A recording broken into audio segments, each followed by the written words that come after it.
Assalamu alaikum wa rahmatullahi wa barakatuh. Welcome back once again to new lesson with Nazrul sir.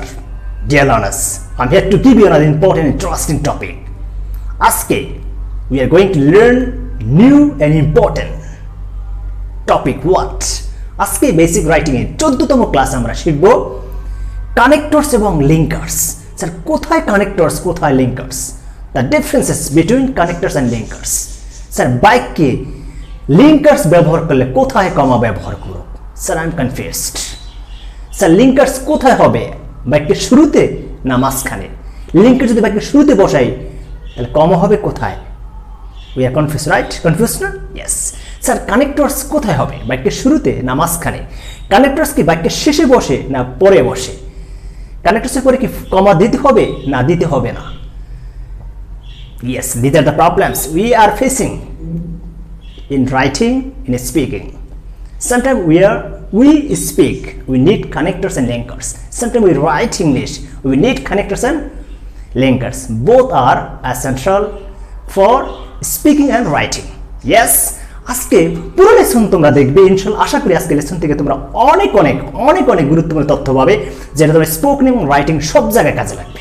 Yes, ছোট্ট একটা request করে ফেলি, যারা আজকে লেসনে নতুন তারা অবশ্যই আমার চ্যানেল সাবস্ক্রাইব করে দেবে, আর যারা ইতিমধ্যে সাবস্ক্রাইব করবে তাদেরকে অসংখ্য ধন্যবাদ। পাশে থাকা বেল বাটনে ক্লিক করে রাখবে আর লাইক কমেন্টস করতে ভুলে যাবে না। ইয়েস, তোমাদের ভালোবাসা আমার দরকার। Yes, let's get it started please. আজকে টপিকটা কি বললাম? স্যার লিঙ্কার্স এবং কানেক্টরস ভিতরে পার্থক্য। এর মধ্যে কি পার্থক্য স্যার, কখন কোনটা ব্যবহার করব? ছোট্ট দুইটা এক্সাম্পলের মাধ্যমে আমরা শুরু করি। এক্সাম্পল দেখবো, বুঝবো, পুরো লেসন দেখার চেষ্টা করবো। লেসন পুরো না দেখলে কিন্তু মজা পাবেন। You will not get the real benefit, real flavour of the class. Okay, yes, come to the point please. দেখো, যদি বলি, আমার দিয়ে বলি, since Nazrul sir is a good English teacher. খেয়াল করো, since Nazrul sir, look at the screen please. Since Nazrul sir is a good English teacher, comma, I like her, I like him, I like his class, I like his class. খেয়াল করো, ব্যাপারটা আবার খেয়াল করো। Since Nazrul sir is a good English teacher, I like his English class, বা I like his class. আচ্ছা, এখন দেখো এই বাক্যটা, দেখো প্রথম কি সিন্স আছে, মাঝখানে একটা কমা আছে, তারপর কি আর একটা বাক্য, দুইটা বাক্য। অর্থটা খেয়াল করো, যেহেতু নজরুল স্যার ভালো ইংলিশ টিচার তাই আমি তার ক্লাস পছন্দ করি। তার মানে একটার উপর একটা ডিপেন্ড। যদি প্রথম অংশ বলি যে যেহেতু নজরুল স্যার ভালো ইংলিশ টিচার, তার মানে বাক্যটা সম্পূর্ণ অসম্পূর্ণ থেকে গেল। পরের বাক্য কিন্তু সম্পূর্ণ করে দিচ্ছে, তাই আমি তাকে পছন্দ করি, তার ক্লাস পছন্দ, আই লাইক হিজ ক্লাস। ওকে, আচ্ছা, এই বাক্যটাকেই একটু দেখো নিচে, এটাকে যদি আলাদা করে লেগে দেখি, Nazrul sir is a good English teacher, Nazrul is a good English teacher, Nazrul sir is a good English teacher. তারপর দেখো ফুল স্টপ দিলাম, আর sir that's why I like his class, that's why I like his class. এখানে দুইটা বাক্য দেখো, ওখানে ছিল সিন্স, এখানে কিন্তু সিন্স নেই, দুইটা বাক্য। এখন যদি এখানে দেখো, আমি যে Nazrul sir is a good English teacher, full stop দেওয়ার পরে আমি কিন্তু আরেকটা বাক্য লিখতে চাচ্ছি, সেটা কি? তাই, দ্যাটস ওয়াই, এই কারণে, এই জন্যে আমি তার ক্লাস পছন্দ করি। প্রথম বাক্যে দেখো সিন্স, এই বাক্যে সিন্সটা হচ্ছে কি লিঙ্কার্স হিসেবে কাজ করছে। আর দ্বিতীয় বাক্যে দ্যাটস হোয়াই, এই বাক্যে এই ফ্রেজটা কি হিসেবে কাজ করছে? কানেক্টরস। এখন এই একটু পার্থক্যটা বুঝে নাও। লিঙ্কার্স এখান থেকে, মানে কথাটা খুব খেয়াল করো, এখান থেকে প্রমাণিত কানেক্টরস বসে সেন্টেন্সের শুরুতে ও ফুল স্টপের পরে, অন্যদিকে লিঙ্কার্স বসে সেন্টেন্সের ভেতরে। তার মানে দেখো, বাক্যের শুরুতে সিন্স এরা পরেও বসতে পারে। যদি কোনো সময়, এই কথাটা খুব মনে রাখবা, এক কমন কথা, কোনো সময় যদি লিঙ্কার দিয়ে, লিঙ্কার কারা একটু পরে নোট দিছি, লিঙ্কার দিয়ে বাক্য শুরু হয়, লিঙ্কার্স কারা, আমি পুরো লিস্ট দেবো একটা, মোটামুটি সম্ভব যে লিঙ্কার্সগুলো বেশি ব্যবহার হয় আমি লিস্ট দেবো। কত কমন কথাটা মনে রাখবে, পরে বলে যেতে পারে। লিঙ্কার যদি কোনো বাক্য শুরু হয়, লিঙ্কার যদি বাক্যের প্রথমে বসে, তাহলে সেকেন্ড বাক্যের আগে একটা কমা বসবে। এই সমস্যাটা আমাদের প্রায় অনেকেই আছে, নোটটা লিখে রাখো, খাতা কলম লিখে রাখবে। লিঙ্কার যদি কোনো বাক্য শুরু হয়, সেকেন্ড বাক্যের আগে একটা কমা বসবে। আর যদি লিঙ্কার্সগুলো কোনো বাক্যের মাঝখানে বসে, তাহলে কমা দরকার নাই। কথা বুঝছি না বুঝি নাই? বুঝছি। আচ্ছা, এবার দেখো কানেক্টরস। কানেক্টরস হচ্ছে কি কানেক্টরস কি বাক্যের প্রথমে বসে এবং ফুল স্টপের পরে। তার মানে দেখো Nazrul sir is a good English teacher, full stop, তারপর কি দিলাম দ্যাটস হয়, আর একটা ফুল স্টপের পরে আমি কি দিলাম কানেক্টরস দিলাম, that's why I like his class. চমৎকার না? এখান থেকে পার্থক্য কি পেলাম যে বাক্যে লিঙ্কার্স এবং কানেক্টরসের পার্থক্যটা একটু হলেও বুঝে নিলাম। বাকি মৌলিক পার্থক্যগুলো দেখে নাও। Look at the screen please. মৌলিক পার্থক্য কি স্যার? লিঙ্কার্স এবং কানেক্টরসের মৌলিক পার্থক্য জানা দরকার না? খুব খেয়াল করে শোনো, don't feel bored, just feel free, relaxed. হঠাৎ করে কোনো টপিক শুনলেই খারাপ লাগতে পারে, একটু দেখো, পুরো লেসন দেখো, প্রয়োজনে একটা লেসন 3-4 বার দেখো, ভালো, it's better for you.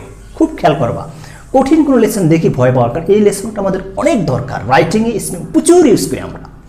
Yes, মৌলিক পার্থক্যটা কি দেখো, সেন্টেন্স কানেক্টরে মৌলিক যে পার্থক্যগুলো আমি 3টে পার্থক্য দেখাচ্ছি তোমাদেরকে। দেখো, আগের সেন্টেন্সের সূত্র ধরে পরবর্তী সেন্টেন্স শুরুতে বসে। সেন্টেন্স কানেক্টর প্রথম মৌলিক পার্থক্য খেয়াল করো, আগের সেন্টেন্সের সূত্র ধরে পরবর্তী সেন্টেন্সের শুরুতে বসে কি সেন্টেন্স কানেক্টর, 1 নম্বর। 2 নম্বর দেখো, কানেক্টরস না থাকলে সেন্টেন্সের বেসিক স্ট্রাকচারে কোনো সমস্যা হয় না।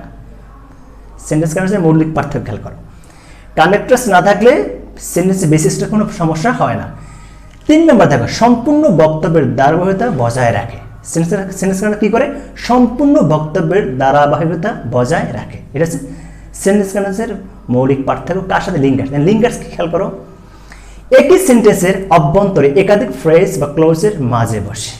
খেয়াল করো, একই সেন্টেন্স, একই সেন্টেন্সের অভ্যন্তরে একাধিক ফ্রেজ বা ক্লোজের মাঝে বসে, এটা লিঙ্কার্সের। তাহলে কানেক্টরসের লিঙ্কার্সের পার্থক্য খেয়াল করো। লিঙ্কিং ওয়ার্ড উঠিয়ে নিলে সেন্টেন্সের স্ট্রাকচার ঠিক থাকে না। আমি এক্সাম্পল দিয়ে দেখাবো ইনশাল্লাহ। লিঙ্কিং ওয়ার্ড উঠিয়ে নিলে, ওখানে কি ছিল কানেক্টরস উঠিয়ে নিলে কি সেন্টেন্সের স্ট্রাকচার কি সমস্যা হয় না। এখানে কি বলছে, লিঙ্কিং ওয়ার্ড যদি উঠিয়ে নেওয়া হয় তাহলে কি সেন্টেন্স স্ট্রাকচার ঠিক থাকে না। এবার খেয়াল করো লিঙ্কার্স আর একটা পার্থক্য, ফ্রেজ মেকার, ক্লোজ মেকার বা কনজাংশন হয়। তার মানে লিঙ্কার্সগুলো কারা কারা হতে পারে? ফ্রেজ মেকার হতে পারে, ক্লোজ মেকার হতে পারে, কনজাংশন হতে পারে, 3টা। এবার লুক এট এক্সাম্পল, এক্সাম্পল দিয়ে বাকি জিনিসগুলো আমরা বুঝবো। খুব খেয়াল করো। আচ্ছা, এবার খেয়াল করো, একটা বাক্য আমরা বলি, দেখো যদি বলি, দেখো খেয়াল করো, দো। আচ্ছা, এটা লিস্টে বলে দিই, তারপর লিস্টে বললে মনে হয় একটু পার্থক্য বুঝতে সুবিধা হবে। লিস্টে বলে দিই, তোমরা মোস্ট কমন লিঙ্কিং ওয়ার্ডগুলো দেখে নাও। Just look at the screen please. Most common যে লিঙ্কিং ওয়ার্ডগুলো বেশি ব্যবহার করি আমরা বাক্যে, সেগুলো একটা লিস্ট আমি তোমাদেরকে আজকে দেখাবো। এবং কানেক্টরস নিয়ে আমি আলাদা একটা ক্লাস দেবো। কানেক্টরসের ব্যাপক ব্যবহার, বিভিন্ন কোন সময় কোন কানেক্টরস ব্যবহার করতে, এ নিয়ে আমি আর একটা ভিডিও করবো ইনশাল্লাহ।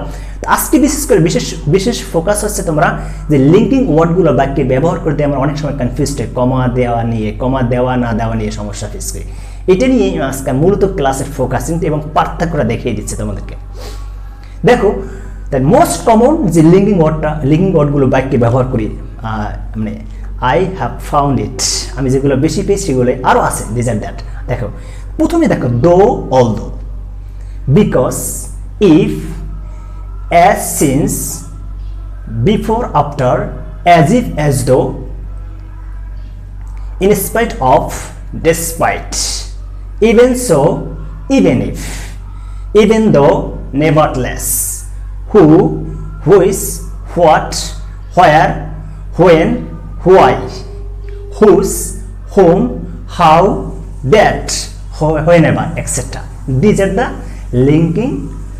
linking words. এইগুলো হচ্ছে লিঙ্কিং ওয়ার্ড। কি করে সংযোগ করে দেয় সেন্টেন্সের ভিতরে, বাক্যের সম্পর্ক তৈরি করে দেয়। এইগুলো বাক্যে আমরা কিন্তু কম বেশি সবাই ব্যবহার করি, রাইট?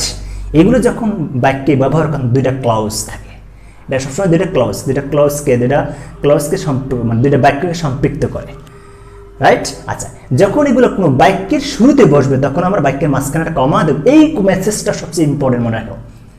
দিস আর দ্য কি লিঙ্কার্স। এইগুলো যদি কোনো বাক্যের শুরুতে বসে তাহলে আমরা বাক্যের মাঝখানে একটা কমা দেবো, সেকেন্ড বাক্যের আগে। এগুলো যদি কোনো সময় বাক্যের মাঝখানে বসে তাহলে কমা দেওয়া দরকার নেই।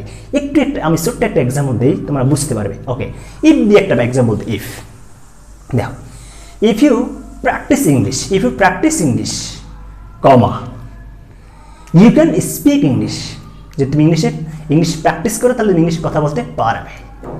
এই মানে কি এখানে কি আছে লিঙ্কিং ওয়ার্ড প্রথমে আসছে, তাহলে মাঝখানে কমা হয়েছে। এই বাক্যটা যদি আমরা বলি যে ইউ ক্যান স্পিক, এই বাক্যটা সেকেন্ড আমি দেখো সেকেন্ড দ্বিতীয়ভাবে লেখতেছি, দেখো you can speak English if you practice English. তার মানে এই যে লিঙ্কিং ওয়ার্ডটা যদি পরে দেই আর পরের বাক্যের আগে দেই তাহলে কি কমা দরকার নেই। তাহলে লিঙ্কিং ওয়ার্ডগুলো যদি বাক্যের শুরুতে বসে, দুইটা বাক্যের শুরুতে বসে, তাহলে সেকেন্ড বাক্যের আগে একটা কমা বসবে। দেখতে পাচ্ছ স্ক্রিনে প্রেস, লোকাল স্ক্রিন প্রেস, খুব খেয়াল করো। তাহলে if you practice English you can speak English. পরে দেখো এই একই বাক্য আমি চেঞ্জ করি, পরেরটা আগে নিয়ে আসলাম আর প্রথমটা পরে দিলাম। You can speak English if you practice English, right? Okay, আরো একটা এক্সাম্পল দিই, দেখো সিন্স অ্যাজ মানে কি যেহেতু সেহেতু, এগুলোর অনেকের অর্থ তোমরা জানো, দো অল দো তোমরা জানো, দো অল দো মানে কি যদিও। আচ্ছা, since he is my English teacher, যেহেতু সে আমার English teacher, I learn English to him, আমি তার কাছে ইংলিশ শিখি। এখন এটা তুমি প্রথমে দাও, দিতে পারো I learn English since he is my English teacher, বলতে পারবা। তবে সব যে আমরা বেশি ব্যবহার করি এরকম না, যেগুলো এরকম ব্যবহার করি খেয়াল করবা বাক্যের শুরুতে বসলে অবশ্যই সেকেন্ড বাক্যের কমা বসবে, আর যদি বাক্যের মাঝখানে বসে কমা বসবে না। আরেকটা দিই, হোয়েন দিয়ে একটা এক্সাম্পল দিই। আচ্ছা, হোয়েন আই লিসেন, কি বলবো, when I watch Nazrul sir video, যখন নজরুল স্যারের ভিডিও দেখি, হোয়েন দিয়ে বলছি। আই ক্যান লার্ন ইংলিশ, আমি ইংলিশ শিখতে পারি। দুইটা বাক্য দেখো, হোয়েন দিয়ে পরে একটা কমা পরে একটা বাক্য। এবার যদি এভাবে লিখি I can learn English when I watch Nazrul sir video, তাহলে কমা হবে না। পার্থক্য খেয়াল করে, তার মানে এই লিঙ্কিং ওয়ার্ডগুলো বাক্যের শুরুতে বসলে কি হচ্ছে, কমা হচ্ছে শুরুতে বসলে, আর যখন আমি এটা লিঙ্কিং ওয়ার্ডটা বাক্যের মাঝখানে বসাচ্ছি তখন কিন্তু কমা হচ্ছে না। খুব খেয়াল করবে। তাহলে এই যে লিস্টটা দিয়েছি পুরো লিস্টে মেমোরাইজ করবে, প্র্যাকটিস করবে। এবার কানেক্টরস নিয়ে কিছু কথা, কিছু এক্সাম্পল তোমাদেরকে দিতেছি। কানেক্টরসগুলো কিছু এক্সাম্পল দিলে তোমরা বুঝতে পারবে কানেক্টরসগুলো কখন ইউজ করবে, এবং কানেক্টরস আমি লিস্ট দেবো ইনশাল্লাহ। আজকে ক্লাসে দিতে পারবো না, পুরো একটা লিস্ট দিয়ে প্র্যাকটিস করবো। আজকে মূল মেসেজটা তুমি অলরেডি দিয়ে দিছি, লিঙ্কিং অর্ডার এবং কানেক্টর পার্থক্য বলে দিয়েছি এবং কোনটা কখন হবে দিয়ে দিয়েছি। এবার দেখো কানেক্টরসের যে আরও কিছু কথা এক্সাম্পলের সাথে আমরা বলতেছি। এক্সাম্পল দিয়ে শিখলে কিন্তু মনে থাকে বেশি, এক্সাম্পল দেখবি আমি কথাগুলো বলবো ইনশাল্লাহ। Okay let's see example page. একটা এক্সাম্পল দেখো পেজ, খুব খেয়াল করো। There are many benefits of computer. There are many benefits of computer. কি বললাম? তার মানে এখানে কথা ছিল কি, আগের সেন্টেন্সের সূত্র ধরে পরবর্তী সেন্টেন্স শুরুতে বসে, তাহলে অনেক বেনিফিট আছে কম্পিউটারে। এটা কি ফুল স্টপ, কারণ আমাদের কথা ছিল কি কানেক্টরস কি ব্যবহার মনে আছে কথাটা, যে কানেক্টরস বসে বাক্যের কি বাক্যের পরে, কানেক্টরস বসে কি বাক্যের বাক্যের শুরুতে ফুল স্টপের পরে। কথাটা মনে রাখবো, কানেক্টরস বসে বাক্যের শুরুতে ফুল স্টপের পরে। তার মানে একটা বাক্য শেষ হয়েছে আর একটা বাক্যের শুরুতে বসবে এবং ফুল স্টপের আগে বসে, ফুল স্টপ পরে ছিল, ফুল স্টপের পরে। মানে কথাটা খুব মনে রাখো, একটু ভালো করে খেয়াল করো। কানেক্টরস বসে বাক্যের শুরুতে এবং ফুল স্টপের পরে। এক্সাম্পল খেয়াল করো, there are many benefits of computer, তার মানে ফুল স্টপ দিলাম কম্পিউটার। তো কি কি বেনিফিট বলবো, ফার্স্ট অফ অল, তাহলে আমরা কানেক্টরস বসাই দিলাম ফার্স্ট অফ অল, এটা কমা দিলাম। আচ্ছা, first of all it is essential means of modern communication. পুরো এক্সাম্পল খেয়াল করো, there are many benefits of computer. First of all it is essential means of modern communication, right? এটা কি আধুনিক যোগাযোগের কি অন্যতম একটা মাধ্যম, গুরুত্বপূর্ণ একটা মাধ্যম। আচ্ছা, এই যে দেখো খেয়াল করো, এখানে কি কি দিলাম, বাক্যটা শেষের পরে ফুল স্টপ দিলাম, তারপর কানেক্টরস বললাম। কানেক্টরস কোনটা তাহলে, ফার্স্ট অফ অল, ফার্স্টলি, এগুলো কি ডিজাইনটা কানেক্টরস। খেয়াল করো, এটা কি বাক্য শেষ, তারপর কি কানেক্টরস বসালাম। তার মানে কি বাক্যের একটা বাক্য শেষ হওয়ার পর আরেকটা বাক্যের শুরুতে এবং ফুল স্টপের পরে বসাইলাম।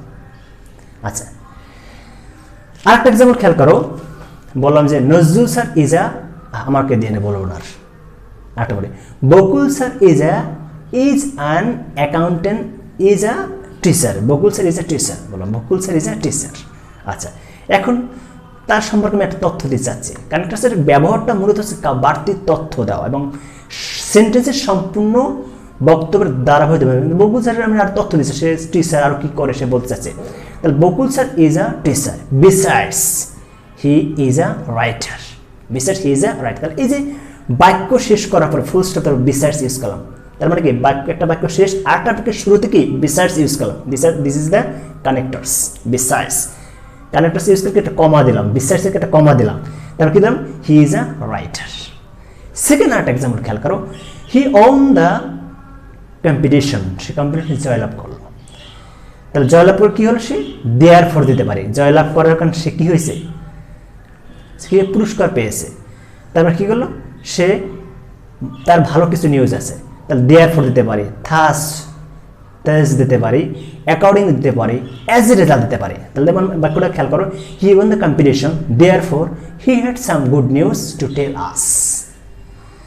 এখন এই যে কতগুলো এক্সাম্পল দিলাম, এই এক্সাম্পলগুলো খেয়াল করো, প্রত্যেকটা কানেক্টরস কখন ইউজ করলাম, বাক্য শেষ করলাম, একটা বাক্য শেষ, সেকেন্ড একটা বাক্য শুরুতে আমরা কানেক্টরস ব্যবহার করলাম এবং ফুল স্টপের পরে এবং আরেকটা বাক্যের শুরুতে এবং কানেক্টরসের সাথে একটা কমা দিলাম আমরা, রাইট।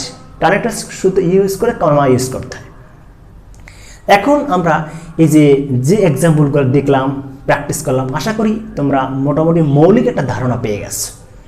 লিঙ্কার্স এবং কানেক্টরস কোথায় কখন ব্যবহার করতে হয় ধারণা পেয়ে গেছো এবং আশা করি তোমরা এরপর থেকে বাক্যে ব্যবহার করতে সমস্যা হবে না। এবং আমি ইনশাআল্লাহ তোমাদের কাছে কমিটমেন্ট দিচ্ছি, কানেক্টরস নিয়ে আর একটা সম্পূর্ণ কানেক্টরস নিয়ে ক্লাস নেব, যার মাধ্যমে আমরা শিখবো কানেক্টরসে কোনটা কখন ব্যবহার করতে হবে। এটা নিয়ে ওয়েট করো, ইনশাআল্লাহ আমি হয়তো নেক্সট ক্লাস না নিলেও একটা ক্লাস নেব ইনশাআল্লাহ। আজকে ক্লাস কেমন লাগছে অবশ্যই কমেন্টস করে জানাবে। আর তোমরা যারা এখনও আমার বইগুলো সংগ্রহ করতে পারো না, অবশ্যই বই সংগ্রহ করবে। বিশেষ করে রাইটিংয়ের জন্য আমি অনুরোধ করব, এখানে কানেক্টরসের লিস্ট দেওয়া আছে সুন্দর চমৎকার করে। এই তিনটে বই সবসময় বলি যে তোমরা স্পোকেনের মিস্টার ম্যাজিক এবং শর্টকাটের রাইটিং ওয়ার্ড ম্যাজিক, তিনটে বই অবশ্যই সংগ্রহ করবে। বই পেতে উপরে নাম্বার দেওয়া আছে। এছাড়া তোমরা রকমারি.com ক্যাশ অন ডেলিভারি নিতে পারো। Thank you very much. I will be back with new lesson. All the best. Allah হাফেজ।